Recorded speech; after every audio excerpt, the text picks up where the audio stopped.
সালামু আলাইকুম এভরিওয়ান। আমাদের পার্শ্ববর্তী গ্রামে আসলাম আজকে ঘুরতে। দেখেন এদিকে একটা আগে সাগর ছিল, কিন্তু এখন আর সাগরটা নাই। তো সাগর পরিবর্তে গ্রামবাসীরা সবাই মিলে এটা তৈরি হচ্ছে এই নৌযানটা দিয়ে এই পার থেকে ওই পারে যায়। তো আমরা আজকে দুজন আসলাম এটা দিয়ে, মানে ওই পারে যাবো। তেমন একটা মসজিদ আছে, যেহেতু সন্ধ্যা হয়ে গেছে এখন নামাজ পড়তে হবে। তো চলেন দেখা যাক কিভাবে যাওয়া যায়। যদি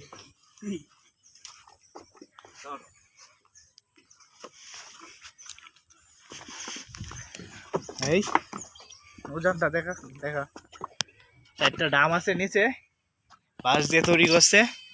এটার মধ্যে ৮-১০ জন উঠলেও ডুববে না। দেখেন এই যে রশিটা, এই রশিটা যে আমরা টেনে টেনে যাবো এই পার থেকে ওই পার।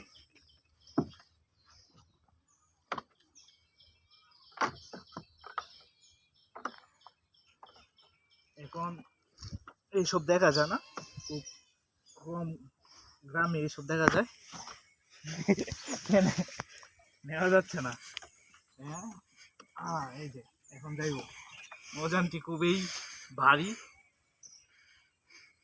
দেখেন হাতগুলা প্রায় লাল হয়ে গেছে টানতে টানতে।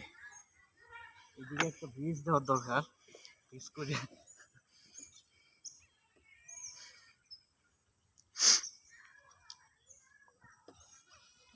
এটা দিয়ে চলে যে আনন্দটা পাচ্ছি একটা বিলাসবহুল লঞ্চে, ওই আনন্দটা পাওয়া যায় না।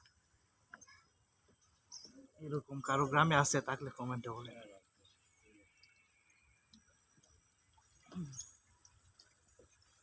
অবশেষে চলে আসলাম নদীর ওপার থেকে এই পার।